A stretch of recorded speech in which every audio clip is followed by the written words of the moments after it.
Hi, I'm Dave, and this is an antique. I know this because my wife bought it at an antique store. I mean, look at it. It's got patina all over it. It also has this nail sticking out of the top. I don't know what that feature's for. But she loves it, and she wants to hang it on the wall.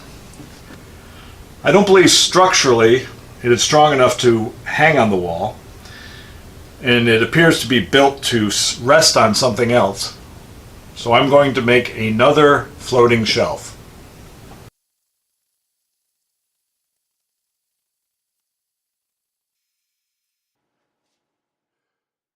I'm going to make the shelf out of reclaimed oak from my pile. I'm also going to use this length of oak crown molding. I'll begin by cutting the top of the shelf. This is the largest piece. Cut it to width and length, and then round over the edges.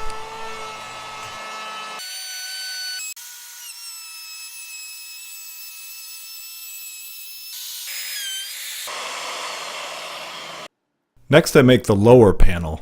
This will be connected to the top with blocks. To make the bottom more visually interesting, I'm going to make it out of frame and panel construction. I make the frame out of 1x2 oak boards. On each board I cut a groove down one side of the board, flipping it around and recutting it so I have a centered groove. With the boards clamped together, I cut the long sides of the frame to size. With the long sides laid out on my table, I measure for the short sides.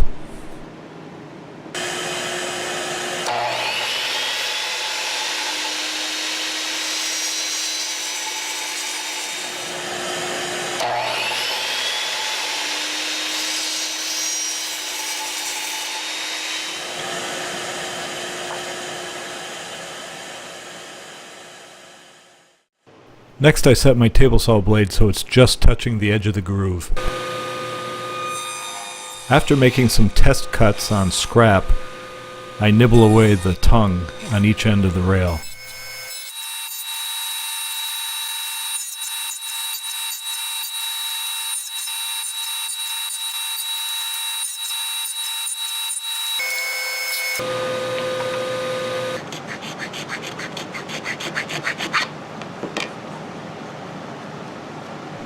After a little fine-tuning, I dry fit the frame together and measure for the panel.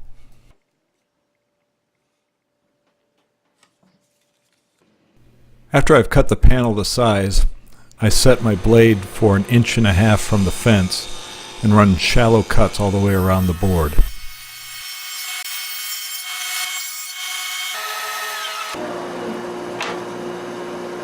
Now I set my blade so that the cut tapers to a 1/4 inch thickness at the edge.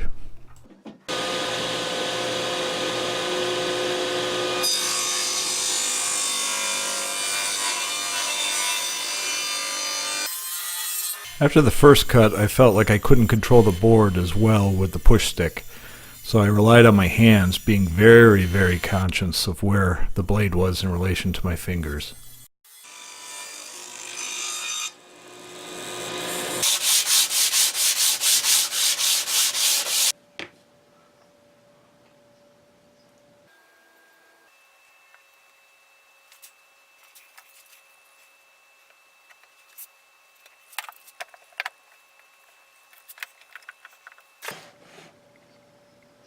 Okay, here's the bottom, all glued up. Eagle-eyed viewers are going to see that this is a little short. The reason being is that I made the panel a little too short. I had to improvise on the ground. I'm just going to trim this off. It's going to be another design modification.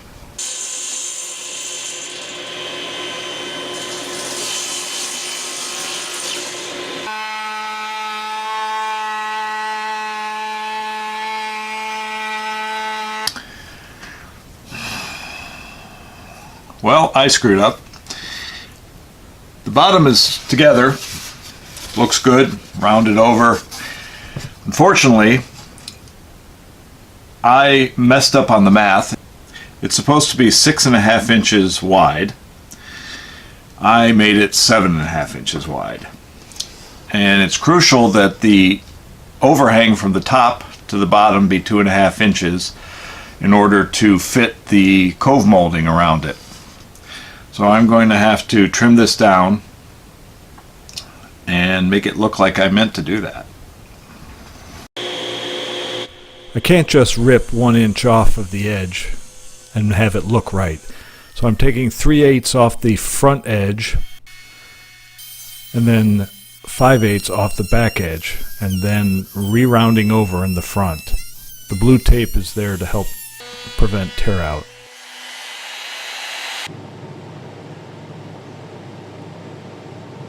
This is a nailing cleat. It's cut out of some scrap. Gives me surface to nail the crown molding into.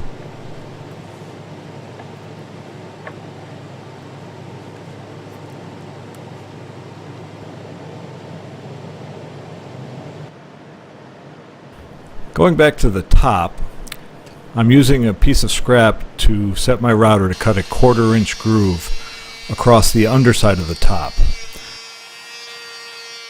I'm going to be gluing on a French cleat on the underside. This groove will help me keep it aligned and give me some extra glue surface.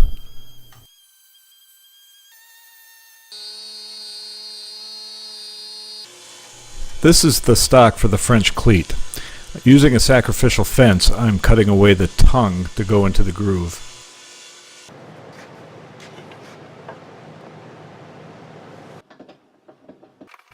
After a dry fit, I tilt my blade to 45 degrees and rip the cleat.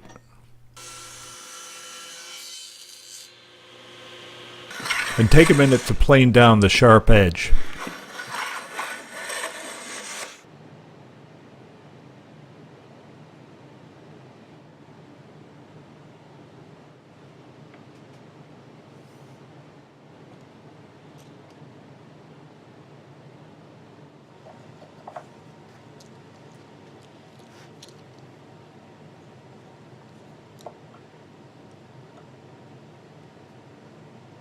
These spacer blocks are 3.5 inches tall to accommodate the crown molding.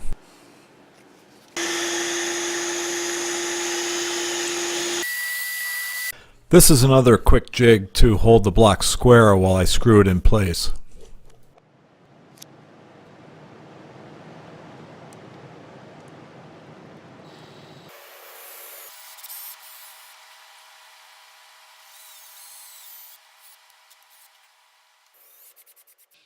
I do a little sanding before screwing on the top.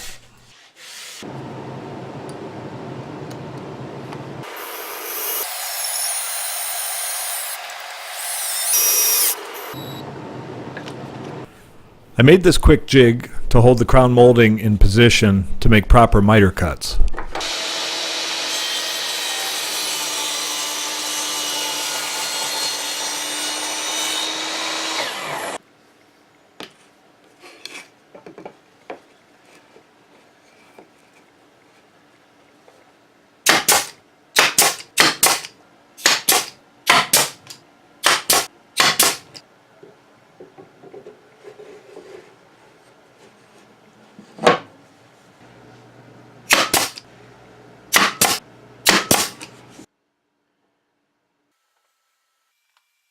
Now that it's together, I apply several coats of an alcohol-based dye.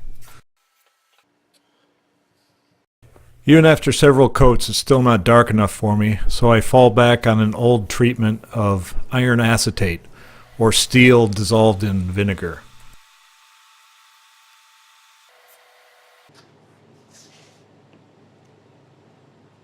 The iron acetate reacts with the tannins in the wood and gives me the color that I want. Now it just needs to be finished with several coats of wipe-on polyurethane. Now with some coaching from my wife, I figure out the position of the shelf. I mark down to the bottom of the cleat and locate the studs. With my table saw blade again at 45 degrees, I cut the cleat for the wall out of another piece of oak.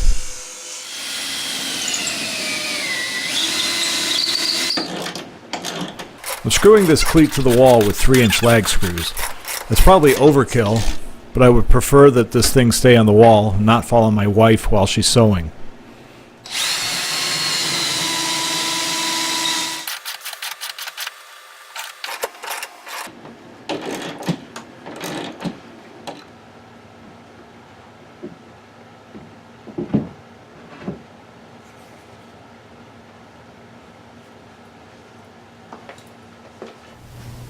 And here it is, shelves hung on the wall. My wife's antique is sitting upon it. She has put jars of buttons, sewing notions, and decorations in it, and it's still hanging on the wall. So that's a good thing. I'd like to thank all those who've been subscribing to my channel lately. I've just gone over 1,000 subscribers. And I find that exciting, and I'm very grateful. If you are so inclined, and you'd like to like, comment, or subscribe to my channel, I would really appreciate it. Thanks for watching.